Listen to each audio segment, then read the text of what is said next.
기적과 체험, 그리고 말씀, 방언은사에 대한 진실. 안녕하세요, 청취자 여러분. 오늘 우리가 함께 나눌 이야기는 현대 기독교에서 가장 중요하면서도 민감한 주제 중 하나입니다. 21세기를 살아가는 우리는 매일 선택의 순간에 직면합니다. 교회에서, 개인의 기도 시간에, 신앙 공동체 안에서 우리는 끊임없이 묻습니다. 무엇이 진정한 신앙인가?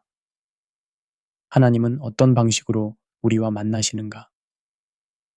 혹시 여러분은 교회에서 이런 경험을 해보신 적이 있으십니까? 누군가가 방언으로 기도하는 모습을 보며, 와, 저 사람은 정말 성령 충만한 사람이구나 라는 부러움과 존경의 시선을 보내거나, 반대로 저게 정말 하나님께서 주시는 은사일까? 라는 의구심을 품어본 적이 있으신가요? 아니면 이런 경험은 어떠신가요? 기적적인 치유를 받았다는 간증을 들으며 마음이 뜨거워지다가도 정작 목사님이 설교하실 때는 졸음이 쏟아지는 자신을 발견한 적은 없으십니까? 기도원에서 특별한 체험을 했다는 분의 이야기에는 온 마음을 기울이지만 성경 공부 시간에는 시계를 자꾸 쳐다보게 되는 자신을 보며 당황한 적은 없으십니까? 이런 현상들이 단순히 개인의 취향이나 성향의 문제일까요?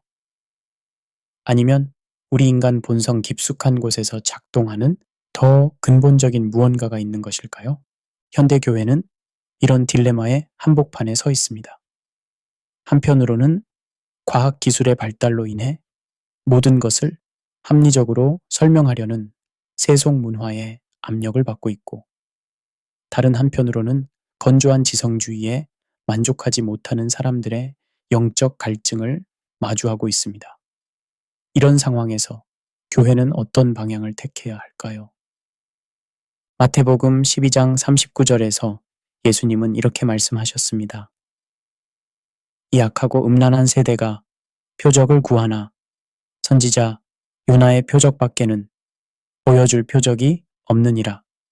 이 말씀 속에는 인간 본성에 대한 예리한 통찰이 담겨 있습니다. 예수님께서 악하고 음란한 세대라고 표현하신 것은 단순히 도덕적 타락을 지적하신 것이 아닙니다. 오히려 하나님과의 관계에서 무엇이 진짜 중요한지를 놓치고 겉으로 드러나는 화려한 것들에만 마음을 빼앗기는 영적 상태를 지적하신 것입니다. 요한복음 4장에서 예수님이 사마리아 여인과 나누신 대화도 이와 관련이 깊습니다.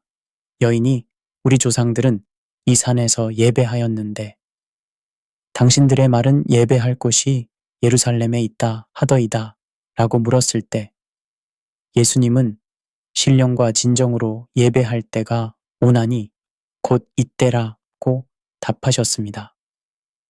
장소나 형식보다는 마음과 진리가 중요하다는 것입니다. 오늘 우리는 함께 이런 질문들을 깊이 탐구해 보려고 합니다.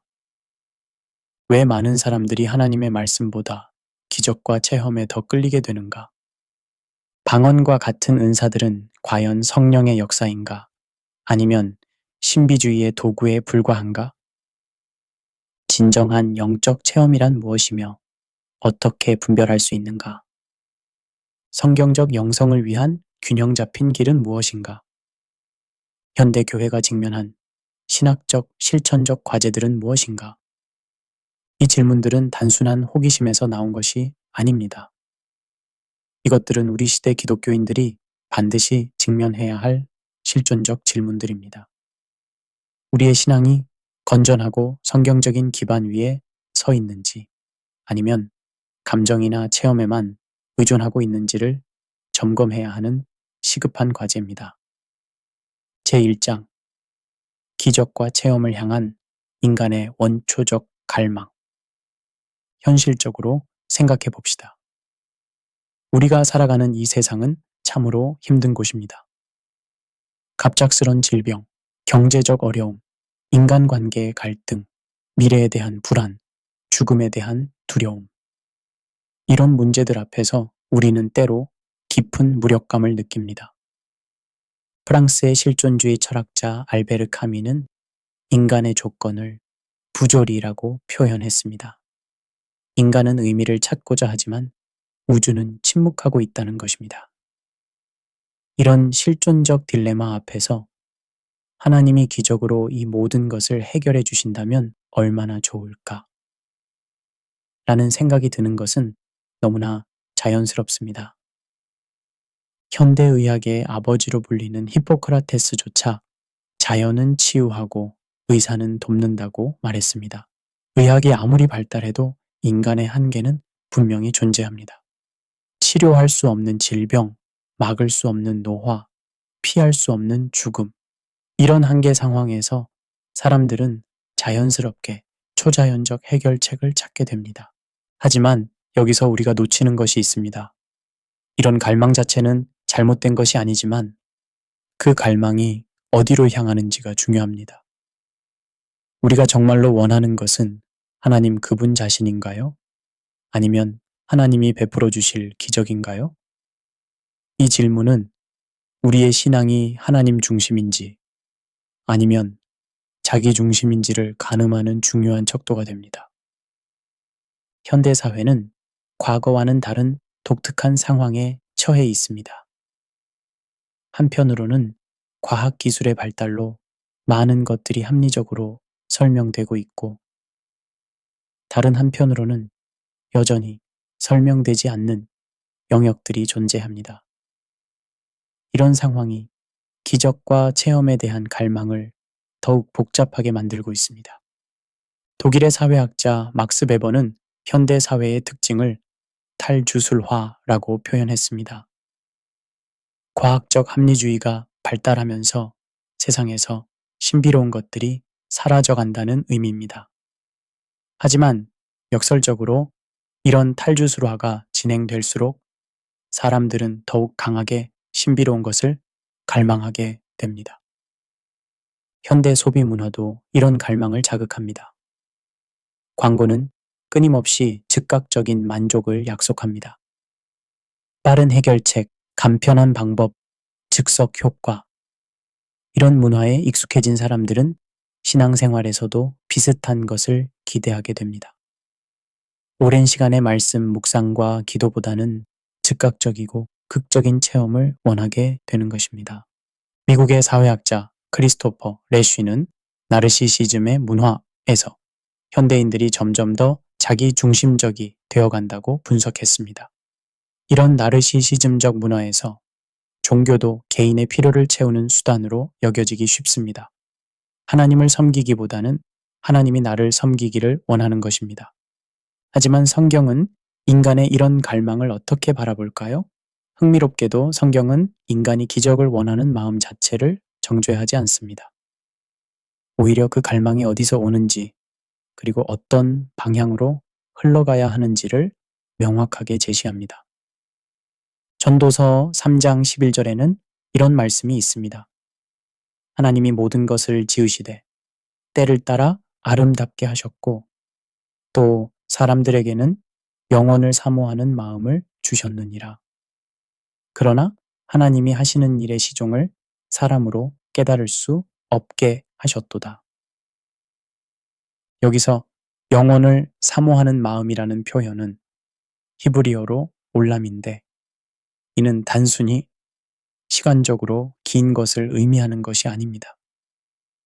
그것은 이 세상을 초월하는 완전함에 대한 갈망, 궁극적 의미에 대한 추구를 나타냅니다. 즉, 인간이 기적을 원하는 마음의 뿌리에는 하나님이 주신 영원에 대한 갈망이 있다는 것입니다. 이 갈망 자체는 하나님이 주신 선한 것입니다. 문제는 이 갈망이 잘못된 방향으로 흘러갈 때 발생합니다.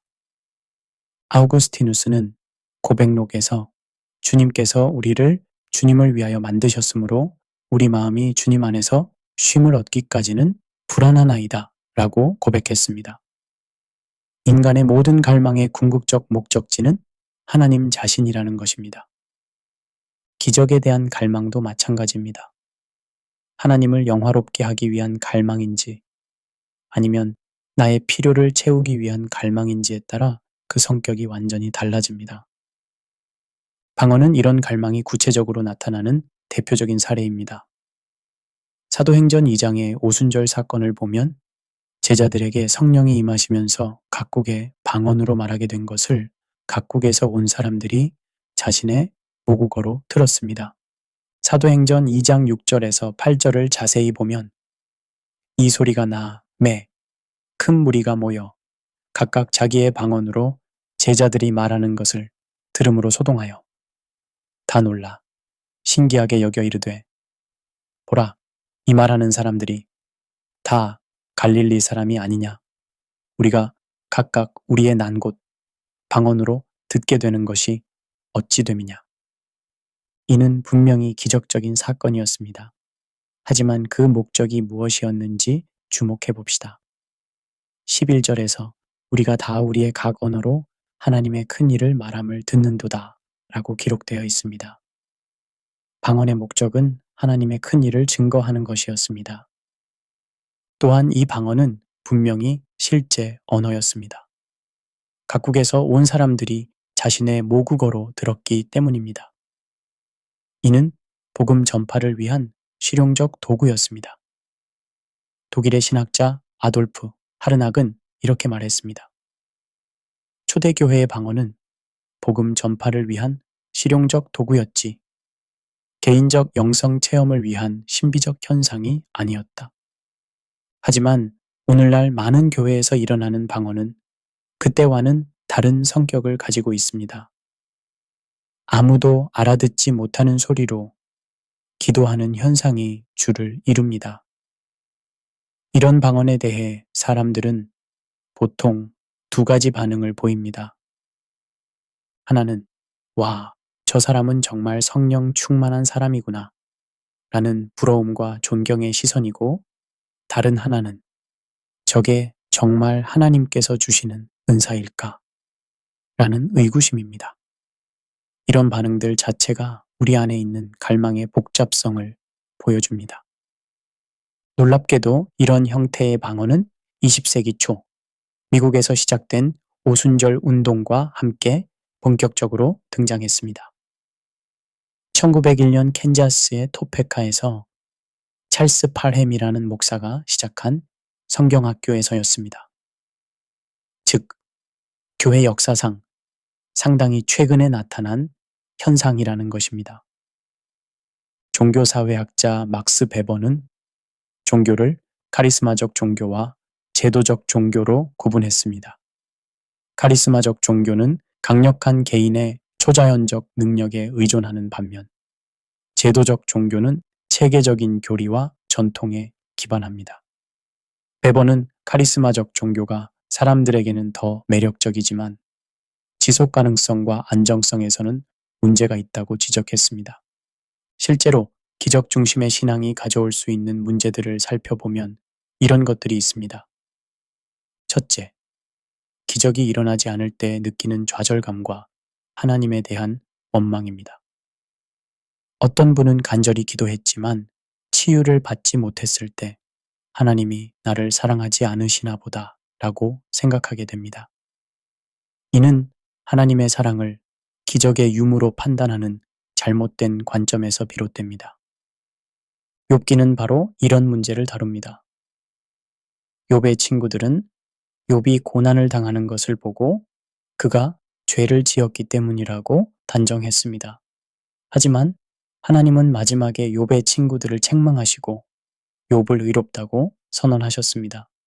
고난과 축복을 단순한 인과관계로 설명하려는 시도가 얼마나 위험한지를 보여주는 사례입니다.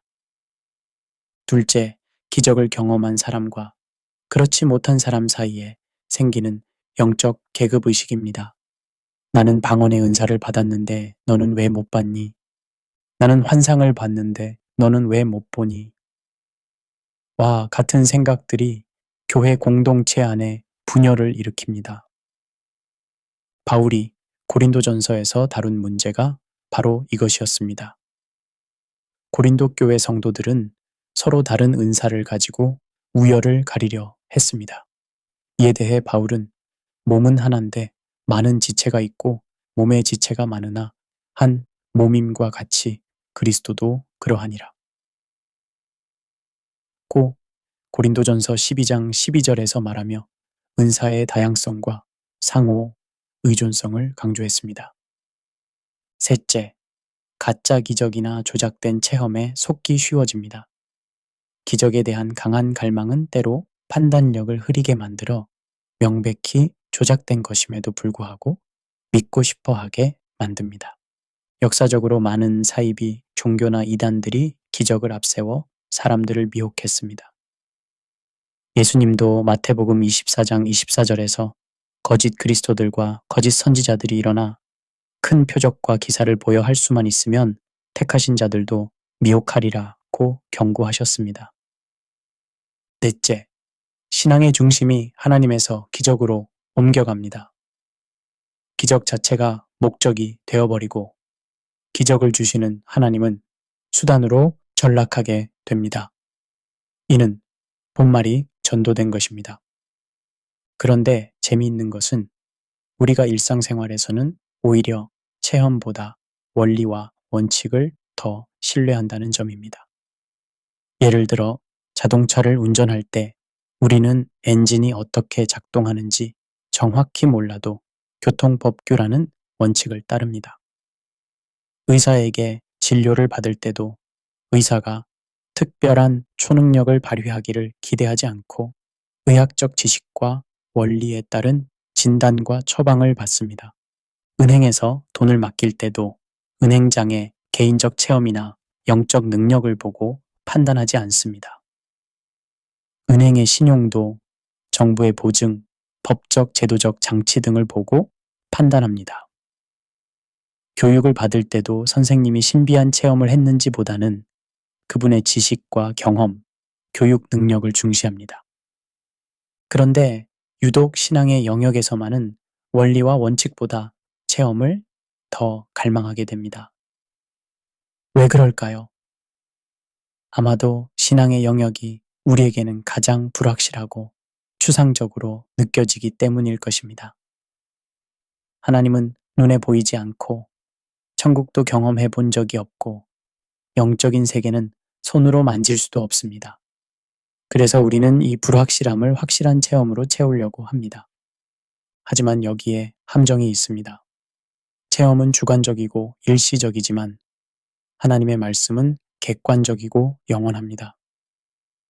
체험은 감정에 의해 좌우되지만 말씀은 진리 그 자체입니다.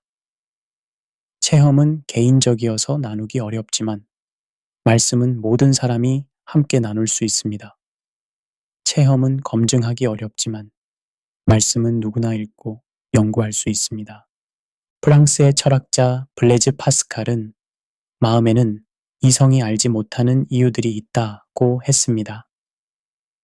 이 말은 종종 감정이나 체험의 우위를 주장하는데 인용되지만 파스칼의 진정한 의도는 다릅니다.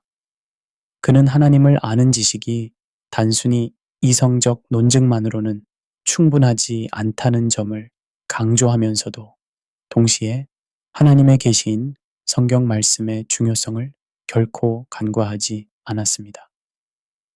파스칼에게 있어서 신앙은 이성과 감정, 말씀과 체험이 조화를 이루는 것이었습니다.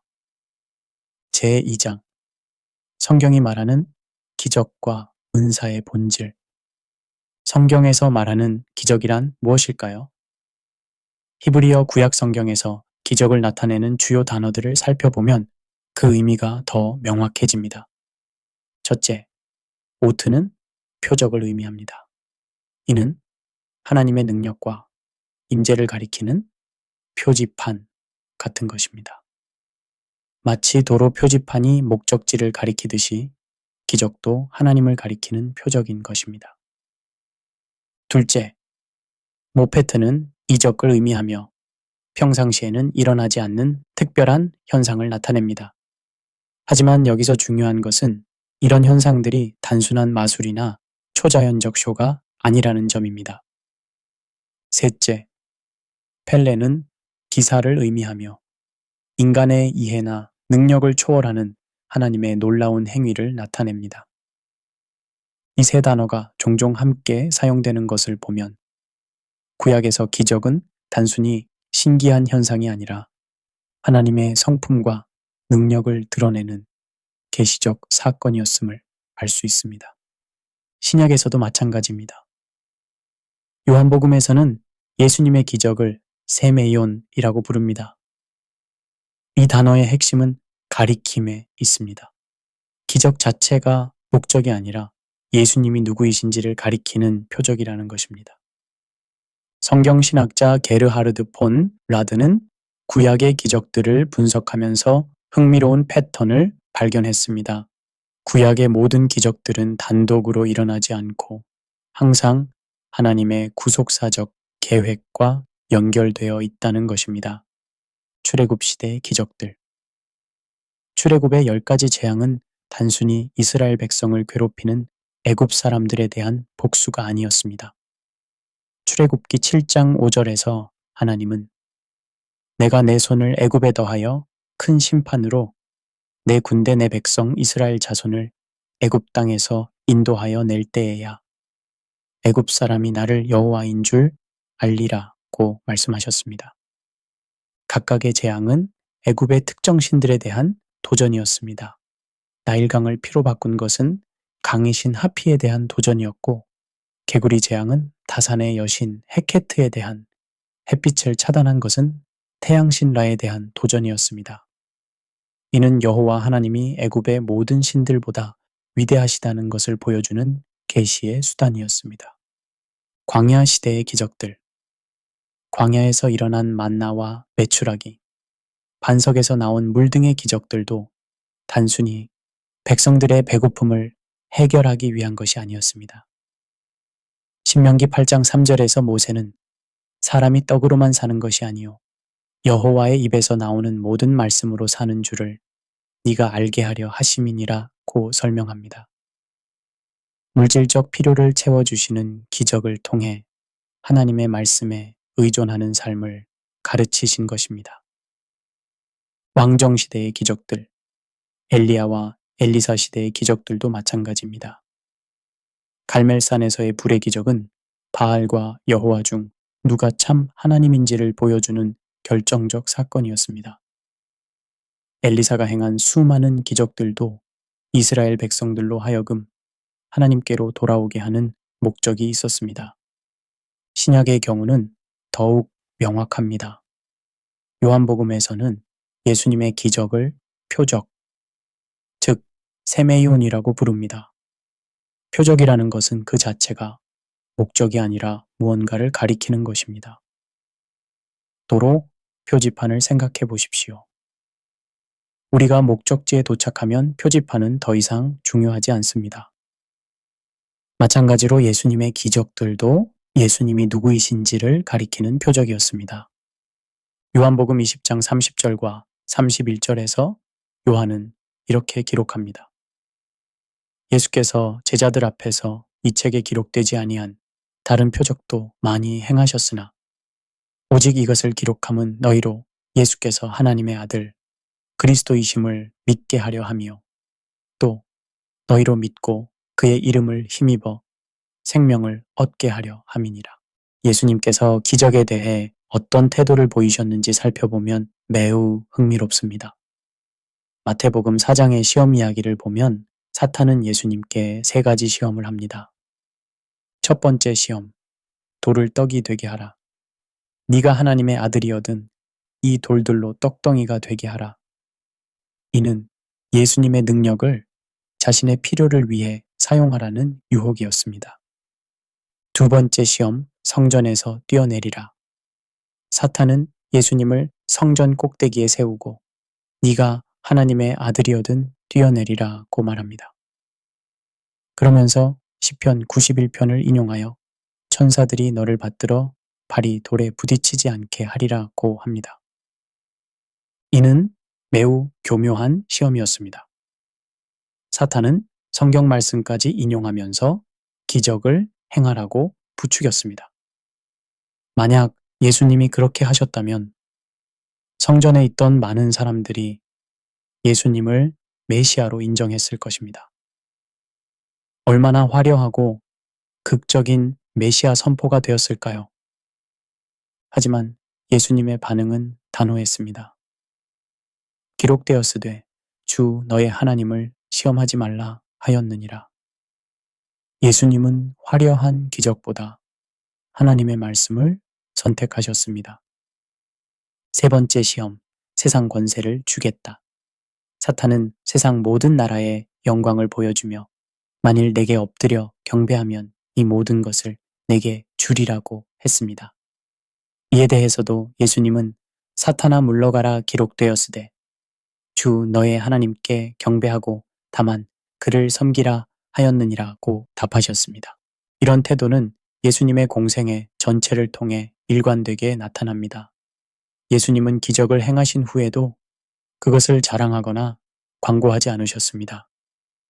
오히려 아무에게도 말하지 말라고 하시는 경우가 많았습니다.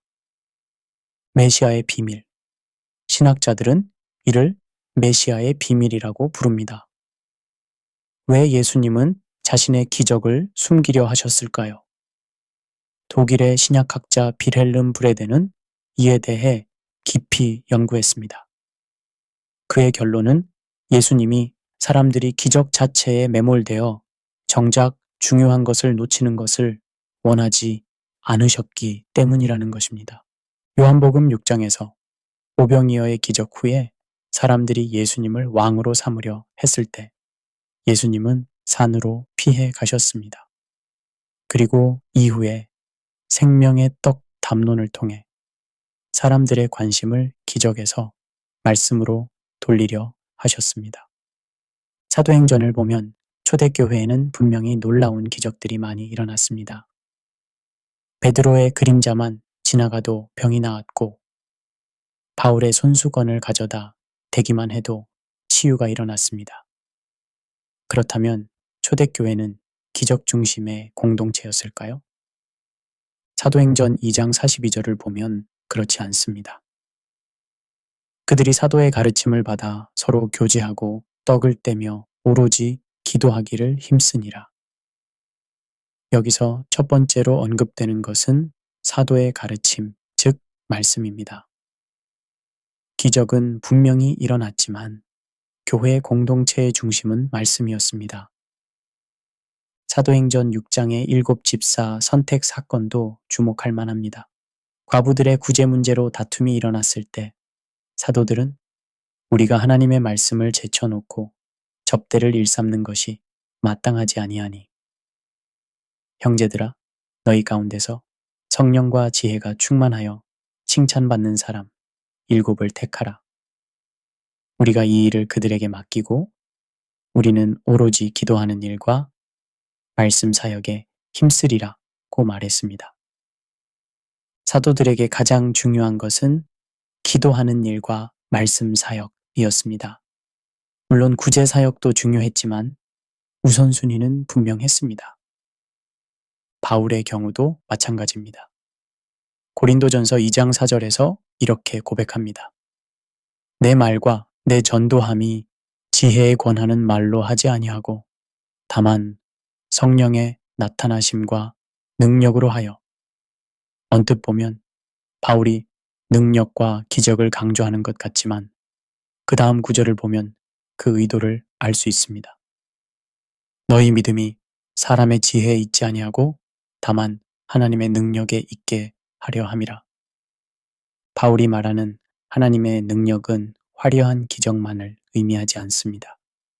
고린도전서 1장 18절에서 바울은 십자가의 도가 멸망하는 자들에게는 미련한 것이요 구원을 받는 우리에게는 하나님의 능력이라고 했습니다. 하나님의 가장 큰 능력은 십자가의 복음, 즉 말씀을 통해 나타난다는 것입니다.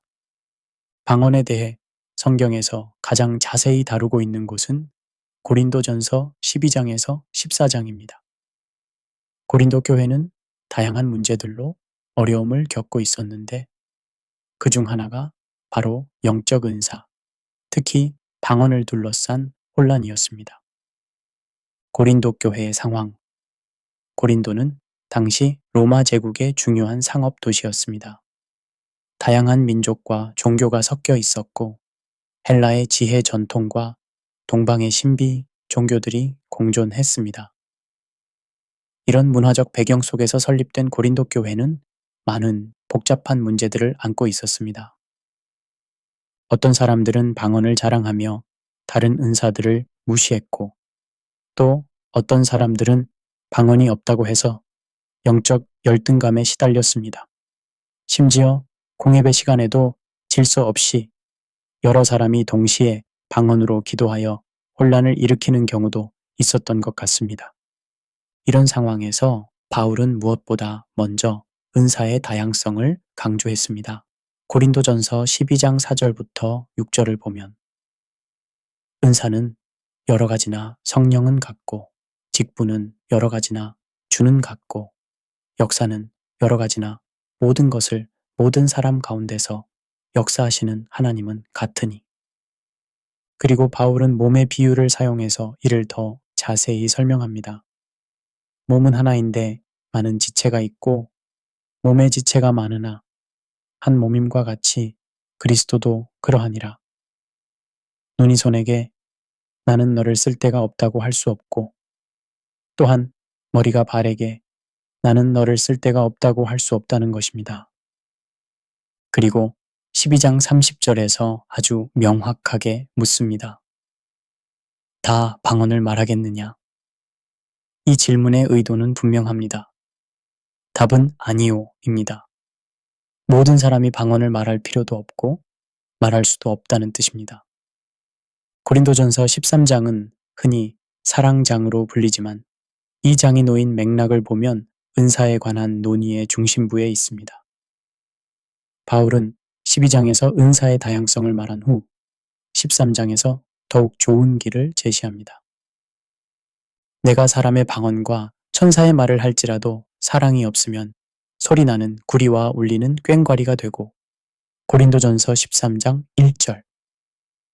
이 말씀은 정말 충격적입니다. 아무리 놀라운 방언을 한다고 해도 사랑이 없으면 그저 시끄러운 소음에 불과하다는 거예요. 14장에서 바울은 더 구체적인 원칙들을 제시합니다. 예언하는 자는 사람에게 말하여 덕을 세우며 권면하며 위로하는 것이요.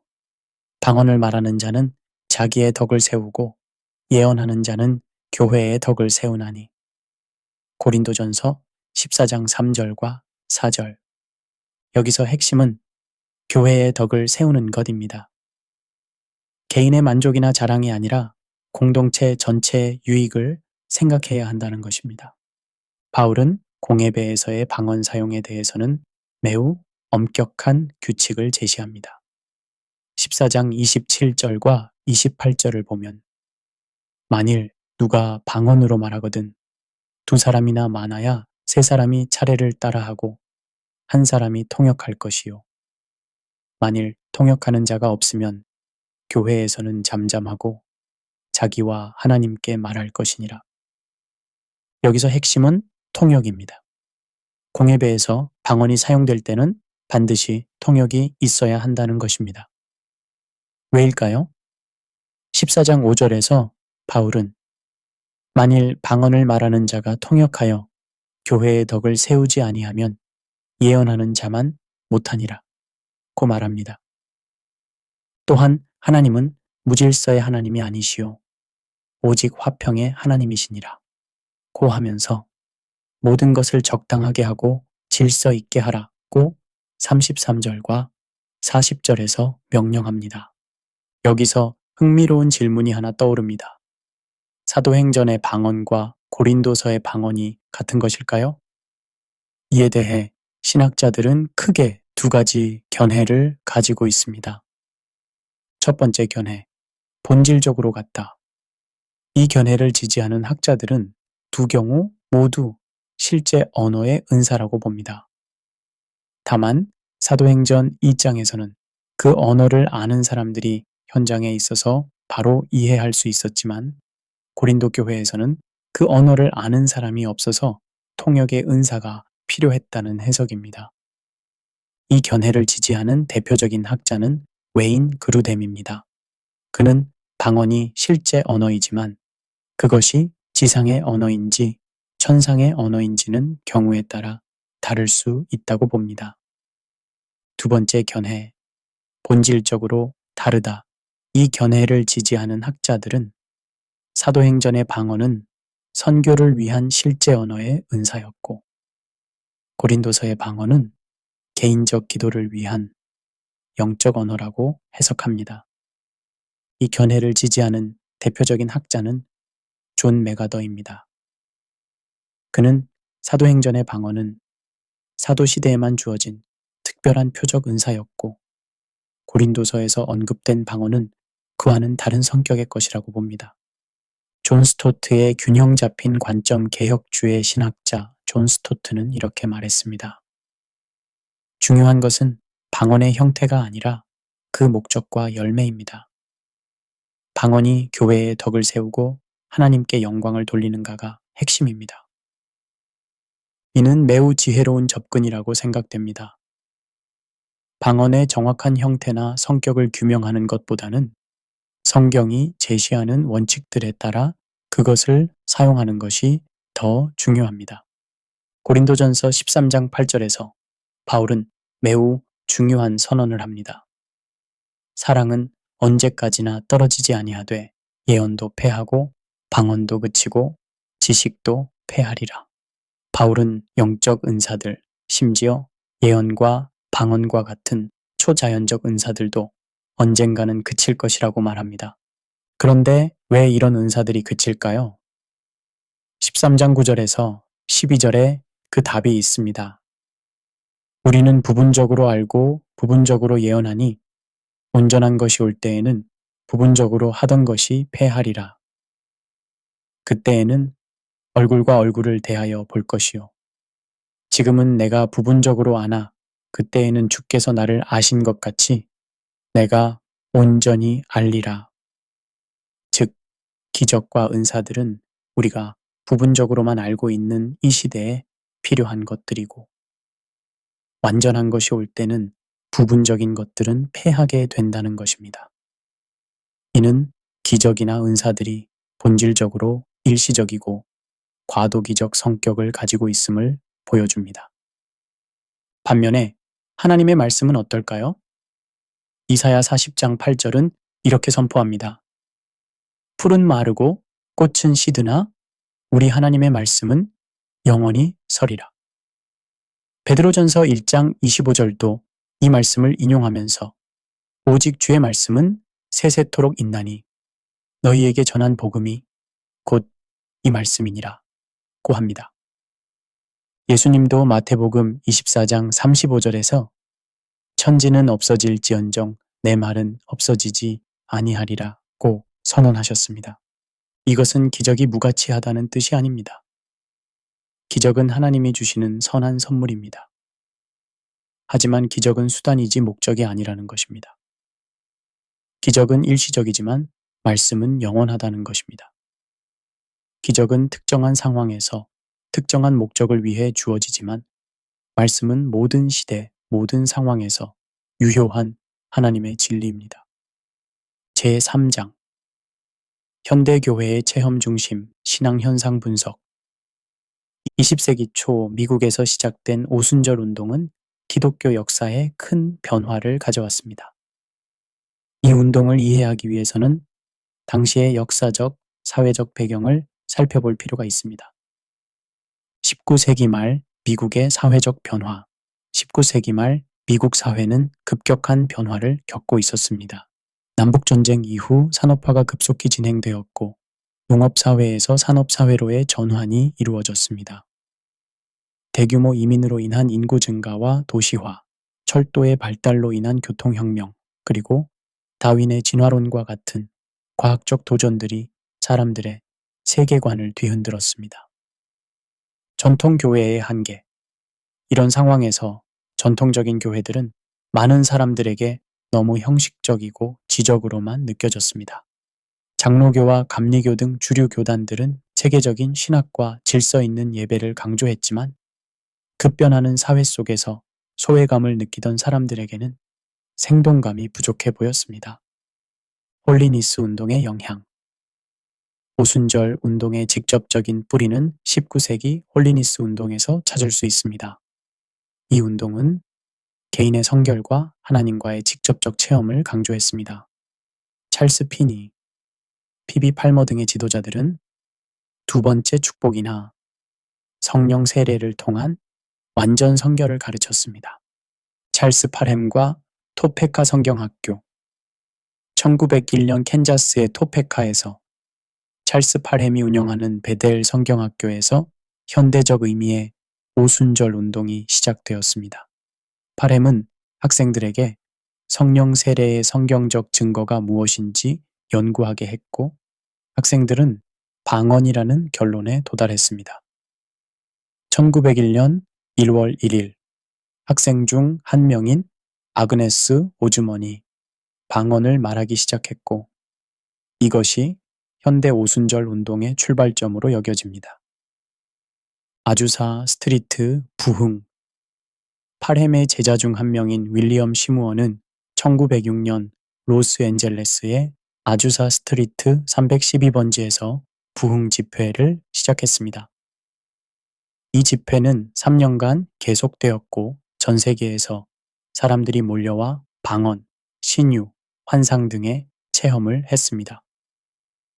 종교사회학자 하비콕스는 그의 저서 하늘로부터의 불럭스에서 오순절 운동의 성장 배경을 흥미롭게 분석했습니다.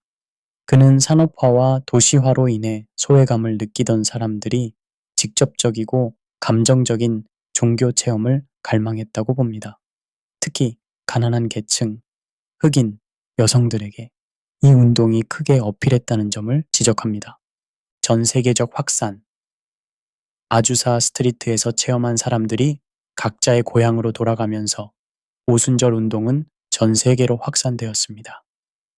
1908년에는 이탈리아, 1909년에는 브라질, 1910년에는 칠레에 전해졌습니다. 한국에는 1928년 순복음교회의 전신인 순복음중앙교회가 설립되면서 본격적으로 전해졌습니다. 제2차, 제3차 은사운동. 1910년대에는 전통 교단 안에서 일어난 제2차 은사운동, 즉 신호순절운동이 시작되었습니다. 데니스 베넷 같은 성공회 목사들이 방언 체험을 공개적으로 간증하면서 주류 교단에도 은사운동이 확산되었습니다. 1980년대에는 제3차 은사운동, 즉 신사도 개혁운동이 시작되었습니다. 존 윈버, 피터 와그너 등이 주도한 이 운동은 기적과 표적을 더욱 강조했고 현재적 예언과 사도적 권위 등의 개념을 도입했습니다. 1980년대 이후 특히 미국에서 성행하기 시작한 번영신학은 기적과 체험에 대한 갈망을 상업적으로 이용한 대표적인 사례입니다. 다음은 번영신학의 핵심 교리들입니다. 1. 믿음의 법칙. 믿음이 있으면 원하는 것을 무엇이든 얻을 수 있다는 가르침입니다. 이는 믿음을 하나의 법칙으로 만들어 마치 물리법칙처럼 작동한다고 봅니다. 2. 고백의 능력. 긍정적으로 고백하면 그것이 현실이 된다는 가르침입니다. 질병에 걸렸을 때 나는 아프다고 말하면 안 되고 나는 건강하다고 고백해야 한다고 합니다. 3. 씨앗 헌금. 헌금을 씨앗으로 심으면 하나님이 갑절로 갚아주신다는 가르침입니다. 특히 텔레비전 전도자들에게 헌금할 때 더 큰 축복을 받는다고 주장합니다. 그리고 4. 건강과 부의 보장. 예수님이 십자가에서 우리의 가난과 질병을 대신 지셨으므로 진정한 그리스도인은 건강하고 부유해야 한다는 가르침입니다. 대표적인 번영신학 교사들인 케네스 해긴, 케네스 코플랜드, 벤 힌, 크레플로 달러, 조엘 오스틴 등이 이런 가르침을 전파했습니다. 그러나 번영신학의 문제점들은 다음과 같습니다. 1. 신학적 문제. 신학자 존 메가더는 번영신학을 하나님을 수단으로 전락시키는 신학이라고 비판했습니다. 번영신학의 문제는 하나님을 사랑하고 경배하는 것이 목적이 아니라 하나님을 통해 내가 원하는 것을 얻는 것이 목적이 되어버린다는 점입니다. 2. 성경 해석의 문제. 번영신학자들은 성경의 일부 구절들을 문맥에서 떼어내어 자신들의 주장을 뒷받침하는 데 사용합니다. 예를 들어 요한 3서 2절 사랑하는 자여 내 영혼이 잘됨같이 네가 범사에 잘되고 강건하기를 내가 간구하노라를 물질적 번영의 근거로 사용합니다. 하지만 이는 당시의 인사말에 불과한 것을 교리로 만든 것입니다. 3. 실제적 문제. 번영신학은 특히 경제적으로 어려운 상황에 있는 사람들에게 매력적으로 다가갑니다. 당신의 가난은 믿음이 부족해서다. 더 큰 믿음을 가지면 하나님이 축복하실 것이다. 라는 메시지는 절망적인 상황에 있는 사람들에게 희망을 주는 것처럼 보입니다. 하지만 이런 접근법의 문제는 성경의 전체적인 메시지와 배치된다는 점입니다. 구약의 욥이나 신약의 바울을 보십시오. 그들은 분명히 하나님을 사랑하고 믿었지만 물질적 번영과는 거리가 먼 삶을 살았습니다. 예수님 자신도 여우도 굴이 있고 공중의 새도 거처가 있으되 인자는 머리 둘 곳이 없다고 마태복음 8장 20절에서 말씀하셨습니다. 그리고 4. 사회적 문제. 번영신학은 사회 구조적 문제들을 개인의 믿음 부족으로 돌리는 경향이 있습니다. 가난한 사람은 믿음이 부족해서 가난하고 병든 사람은 믿음이 부족해서 병이 낫다고 봅니다. 이는 사회정의와 구조적 개혁의 필요성을 강구하게 만듭니다. 현재 한국 교회에서 방언은 때로 분열의 원인이 되고 있습니다. 이는 매우 안타까운 현실입니다. 한국 기독교 목회자 협의회가 2019년에 실시한 조사에 따르면 응답자의 43%가 방언 때문에 교회에서 소외감을 느낀 적이 있다고 답했습니다. 또 다른 조사에서는 방언을 하는 성도와 하지 않는 성도 사이에 미묘한 계층의식이 형성되어 있다는 결과가 나왔습니다. 많은 목회자들도 이 문제로 고민하고 있습니다. 방언을 전면적으로 금지하면 은사주의 성향의 성도들이 반발하고 방언을 적극 권장하면 그렇지 않은 성도들이 소외감을 느낍니다. 어떻게 균형을 잡아야 할지 어려워하는 목회자들이 많습니다. 더 심각한 문제는 방언의 상업화입니다. 일부 교회나 단체에서는 방언 세미나를 열어서 돈을 받고 방언을 가르치기도 합니다. 또한 일부 목사들이 안수를 통해 방언을 터뜨려준다고 주장하는 것도 심각한 문제입니다. 이는 성령의 주권을 무시하고 마치 목사가 성령을 조종할 수 있는 것처럼 생각하게 만듭니다. 실제로 어떤 집회에서는 안수 받으러 앞으로 나오세요. 오늘 밤 하나님이 여러분에게 방언의 은사를 주실 겁니다.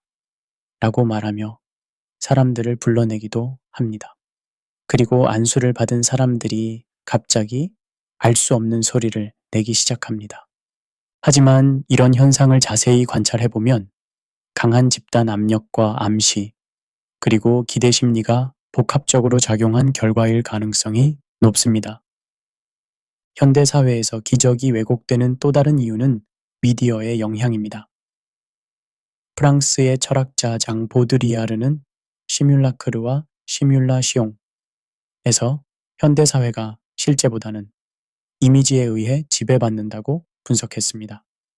텔레비전 전도나 인터넷 방송에서 보여지는 기적들은 종종 이런 시뮬라크르의 성격을 띱니다. 실제로 일어났는지 검증하기 어려운 기적들이 마치 확실한 사실인 것처럼 포장되어 방송됩니다. 시청자들은 화면을 통해 간접적으로 그 기적을 경험하지만 그것이 과연 진짜인지 가짜인지 확인할 방법이 없습니다. 예를 들어 어떤 텔레비전 전도자가 지금 화면 앞에 있는 당신의 왼쪽 다리가 아픈데 하나님이 지금 고쳐주고 계십니다. 라고 말합니다. 그러면 실제로 왼쪽 다리가 아팠던 시청자 중 일부는 정말 나았다고 느낄 수 있습니다. 하지만 이것이 정말 기적인지 아니면 심리적 효과인지 판단하기 어렵습니다. 더 심각한 문제는 이런 방송들이 시청률과 후원금을 위해 점점 더 자극적인 내용을 추구하게 된다는 점입니다. 단순한 치유보다는 더 극적인 기적을, 조용한 회개보다는 더 화려한 체험을 부각시키게 됩니다. 벤힌 같은 치유 전도자의 집회를 보면 수천 명이 모인 대형 집회장에서 휠체어를 타고 온 사람들이 일어나서 걷는 모습이 방송됩니다. 하지만 후속 조사를 해보면 그들 중 상당수가 실제로는 완전히 치유되지 않았거나 일시적인 흥분 상태에서 그런 행동을 했다는 것이 밝혀지기도 합니다.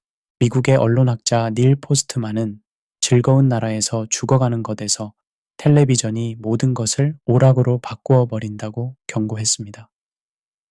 종교도 예외가 아닙니다. 깊이 있는 말씀 선포보다는 시청자들의 흥미를 끄는 쇼 같은 프로그램이 더 인기를 끌게 됩니다. 텔레비전의 특성상 시각적으로 임팩트가 있는 것이 더 효과적입니다. 조용히 성경을 가르치는 것보다는 화려한 기적이 일어나는 것이 더 시청자들의 관심을 끕니다. 이런 미디어의 특성이 기적 중심의 신앙을 더욱 부추기는 면이 있습니다. 왜 사람들은 체험 중심의 신앙에 그렇게 쉽게 빠져들까요? 심리학적으로 분석해보면 몇 가지 메커니즘이 작동합니다. 첫째, 확증 편향. 사람들은 자신이 믿고 싶은 것을 믿으려는 경향이 있습니다. 기적을 간절히 원하는 사람은 평범한 일에서도 기적의 징조를 찾으려 하고 우연의 일치도 하나님의 역사로 해석하려 합니다.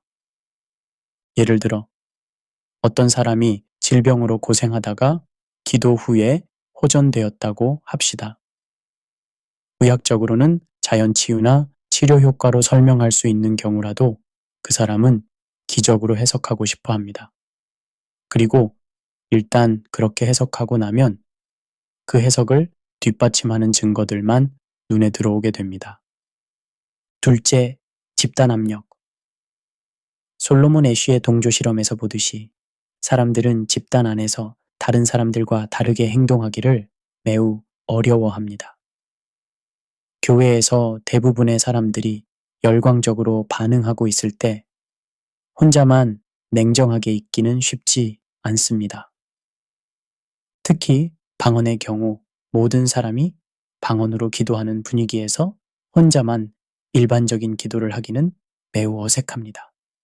그래서 무의식적으로라도 비슷한 소리를 내게 되고 시간이 지나면서 그것이 진짜 방언이라고 믿게 됩니다. 셋째, 감정의 전염.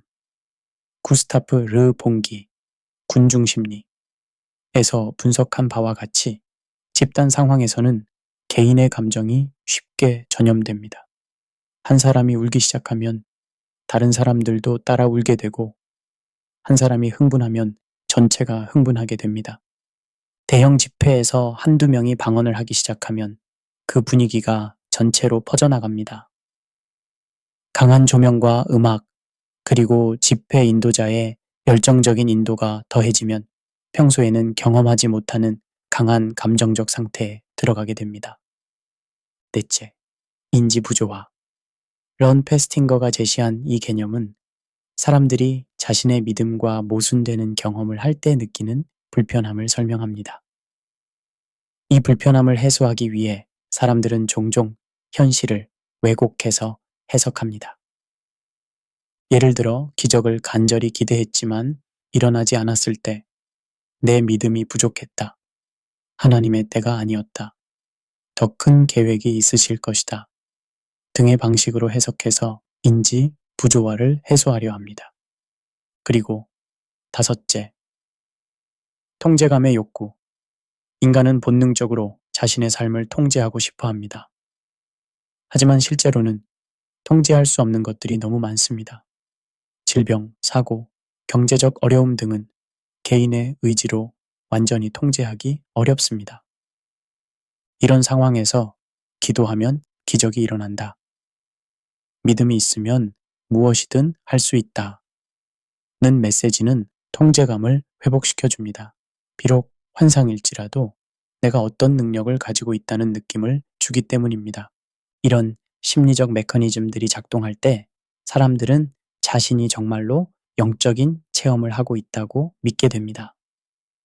그리고 그 체험의 진위를 차분히 성경으로 검증해 보려는 마음은 사라지게 됩니다.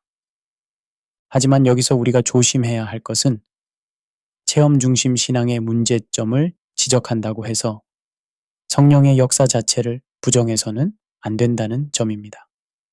성경은 분명히 성령의 은사들을 말하고 있고 오늘날에도 하나님은 기적을 행하십니다. 중요한 것은 건전한 은사주의와 극단적 은사주의를 구분하는 것입니다. 다음은 건전한 은사주의의 특징입니다. 1. 말씀을 은사보다 우위에 둡니다.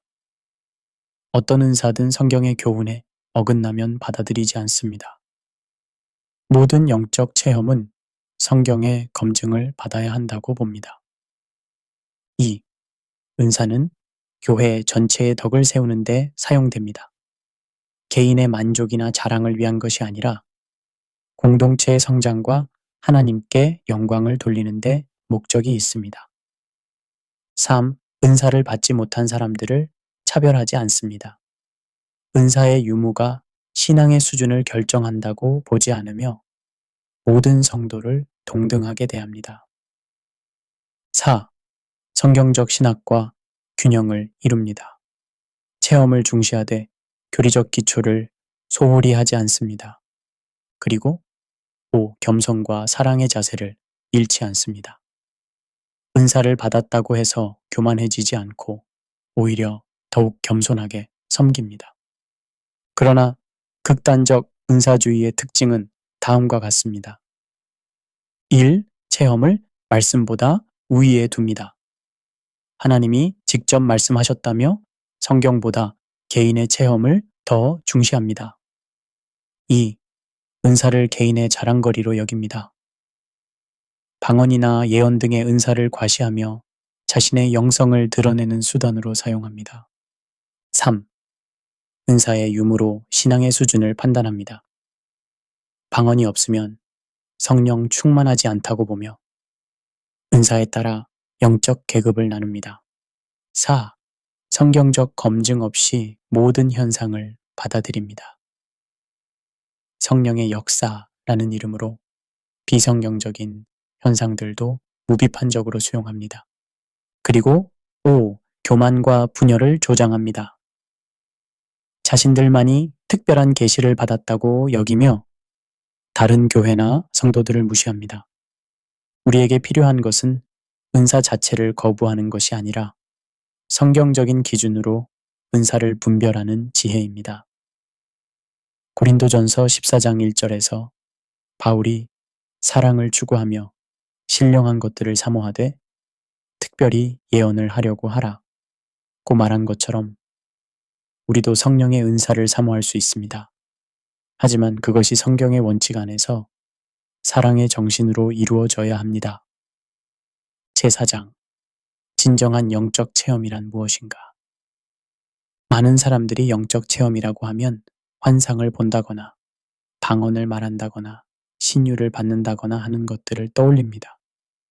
물론 이런 것들도 하나님이 주실 수 있는 은혜입니다. 하지만 성경에서 가장 강조하는 영적 체험은 이런 것들이 아닙니다. 사도 바울의 경우를 생각해 보십시오. 바울은 분명히 놀라운 영적 체험들을 했습니다. 다메섹 도상에서 예수님을 만났고 셋째 하늘에 이끌려 올라가 말로 형용할 수 없는 말을 들었습니다. 그리고 갈라디아서 1장 17절과 18절에서는 아라비아에서 3년간 직접 예수님으로부터 가르침을 받았다고도 했습니다. 하지만 바울이 자신의 사역에서 가장 자랑스럽게 여긴 것은 무엇이었을까요? 고린도후서 12장에서 바울은 자신의 환상 체험을 언급한 후 이렇게 말합니다. 그러므로 도리어 크게 기뻐함으로 나의 여러 약함을 자랑하리니 이는 그리스도의 능력이 내게 머물게 하려 함이라. 그리고 고린도전서 2장 2절에서는 내가 너희 중에서 예수 그리스도와 그가 십자가에 못 박히신 것 외에는 아무것도 알지 아니하기로 작정하였음이라고 고백합니다. 바울에게 가장 중요한 영적 체험은 화려한 환상이나 기적이 아니라 십자가의 의미를 깨닫는 것이었습니다. 자신의 의로움을 포기하고 그리스도의 의를 받아들이는 것이었습니다. 자신의 능력을 자랑하지 않고 오히려 약함을 통해 그리스도의 능력이 나타나도록 하는 것이었습니다. 빌립보서 3장 7절과 8절에서 바울은 이렇게 고백합니다. 그러나 무엇이든지 내게 유익하던 것을 내가 그리스도를 위하여 다 해로 여길 뿐더러 또한 모든 것을 해로 여김은 내 주 그리스도 예수를 아는 지식이 가장 고상하기 때문이라. 바울에게 가장 큰 영적 체험은 그리스도 예수를 아는 지식이었습니다. 이는 단순한 지적 지식이 아니라 인격적이고 체험적인 알을 의미합니다. 구약의 위대한 인물들의 영적 체험도 살펴보면 비슷한 패턴을 발견할 수 있습니다. 아브라함은 하나님의 부르심을 받고 본토 친척 아비 집을 떠났습니다. 이는 단순한 이주가 아니라 깊은 영적 체험이었습니다. 히브리서 11장 8절은 믿음으로 아브라함은 부르심을 받았을 때에 순종하여 장래의 유업으로 받을 땅에 나아갈새 갈 바를 알지 못하고 나아갔으며 라고 기록합니다. 아브라함의 영적 체험의 핵심은 하나님의 말씀에 대한 순종이었습니다. 모리아 산에서 이삭을 바치라는 명령을 받았을 때도 아브라함은 의심하지 않고 순종했습니다. 그의 영적 체험은 화려한 이적이 아니라 말씀에 대한 절대적 신뢰였습니다.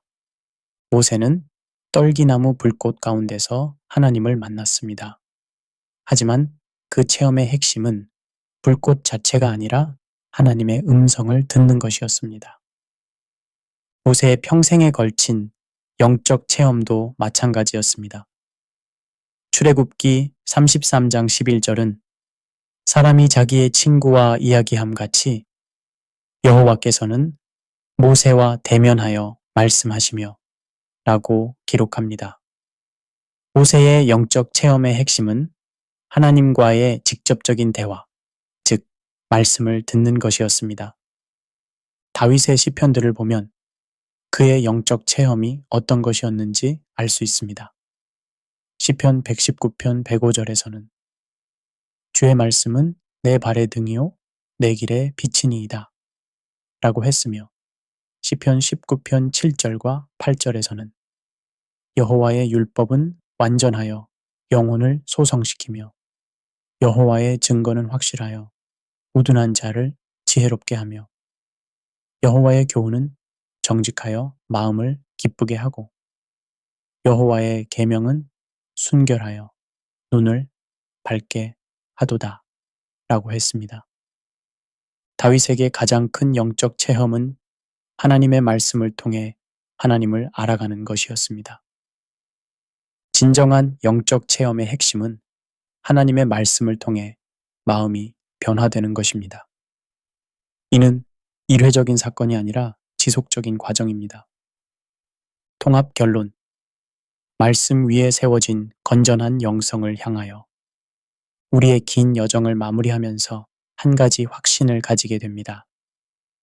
방언이 있든 없든 기적을 경험하든 그렇지 못하든 진짜 중요한 것은 따로 있다는 것입니다. 몇 년 전에 제가 아는 한 목사님께서 이런 이야기를 해주셨습니다. 어떤 교회에서 방언 때문에 분쟁이 일어났는데 그 과정에서 정작 중요한 것들을 놓쳐버렸다는 거예요. 방언을 두고 싸우느라 전도는 뒷전이 되었고 서로를 사랑하는 것도 잊어버렸고 예수님의 십자가 사랑을 묵상하는 시간도 사라져 버렸다는 겁니다. 그 목사님이 마지막에 하신 말씀이 인상적이었습니다. 방언 때문에 복음을 잃어버리면 무슨 의미가 있겠습니까? 방언이든 다른 어떤 것이든 그것 때문에 복음의 본질을 놓쳐서는 안 됩니다. 방언은 수단이지 목적이 아닙니다. 기적도 마찬가지입니다. 방언의 목적은 하나님께 영광을 돌리고 교회의 덕을 세우는 것입니다. 만약 방언 때문에 교회가 분열되고 복음이 가려진다면 그것은 본래의 목적과 정반대의 결과를 가져오는 것입니다. 우리의 신앙은 철저히 예수 그리스도 중심이어야 합니다. 모든 은사와 체험은 예수 그리스도를 높이고 그분의 주되심을 드러내는데 목적이 있습니다. 만약 어떤 은사나 체험이 예수님보다는 그 은사 자체나 그것을 경험한 사람을 더 부각시킨다면 그것은 올바른 방향이 아닙니다. 이 시대에 우리가 추구해야 할 성경적 영성의 핵심 원리들을 정리하면 다음과 같습니다. 첫째, 말씀의 최고 권위 인정입니다. 종교 개혁자들이 외쳤던 오직 성경, 소라 스크립투라의 원리는 오늘날에도 여전히 유효합니다. 이는 성경 외의 모든 것을 거부하라는 의미가 아닙니다. 성경을 최고의 권위로 인정하고 모든 것을 성경의 기준으로 판단하라는 의미입니다.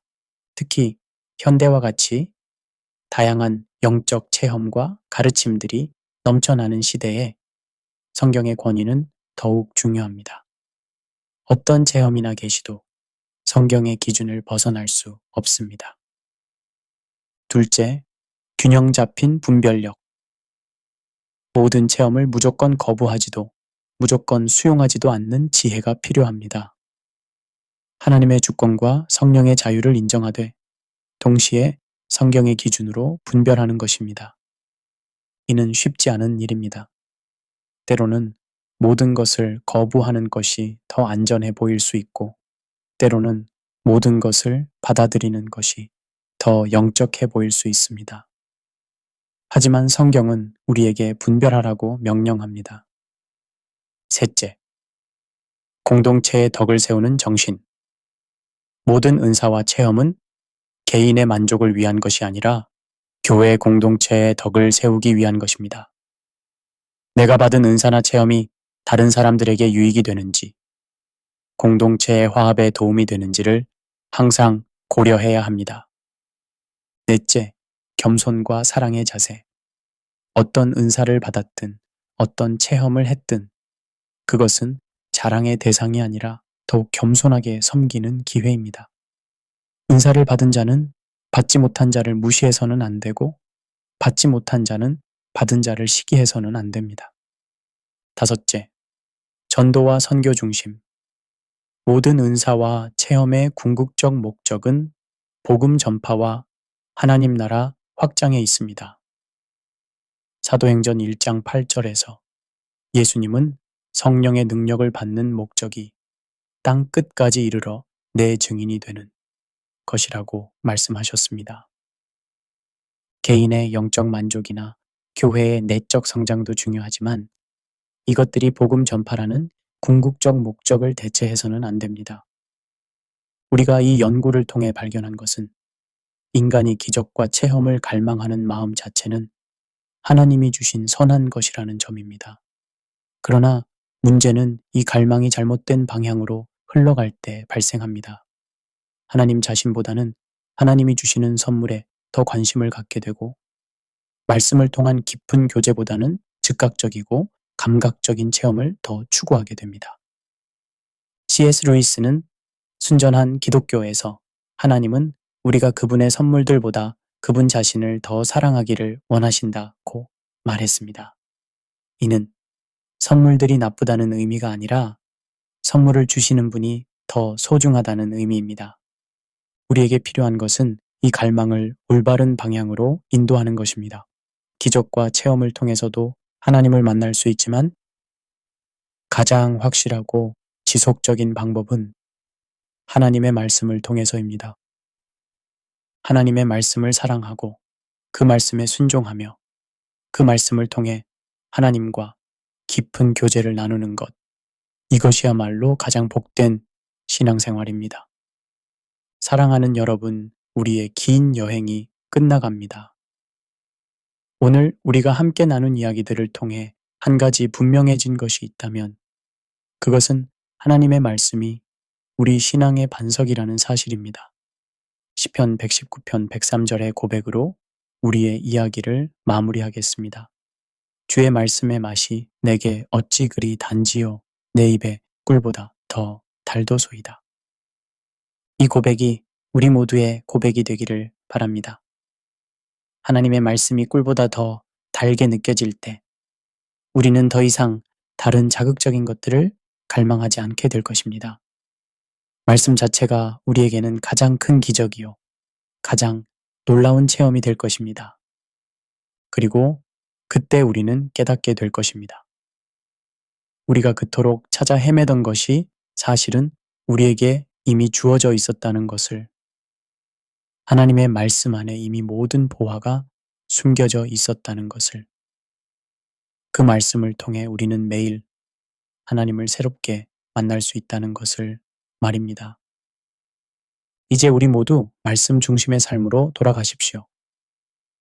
기적과 체험에 대한 건전한 기대를 갖되 그것들이 신앙의 중심이 되지 않도록 주의하십시오.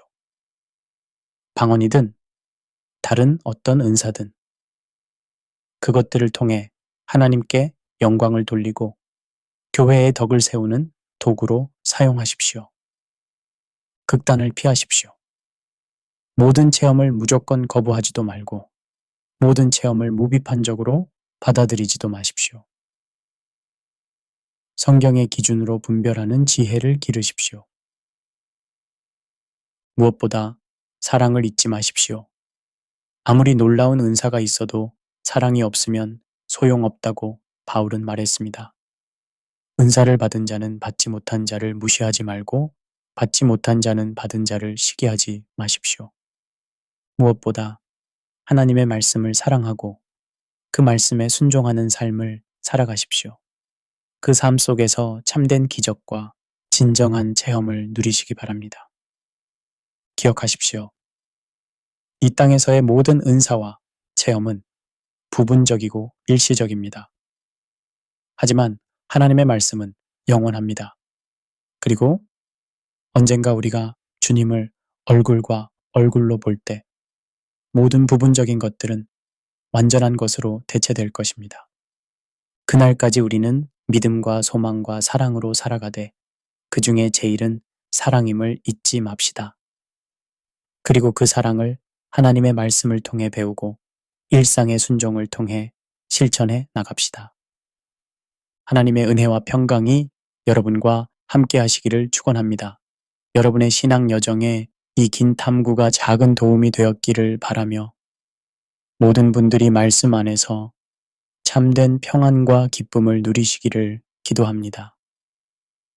주님의 이름으로 축복합니다. 아멘.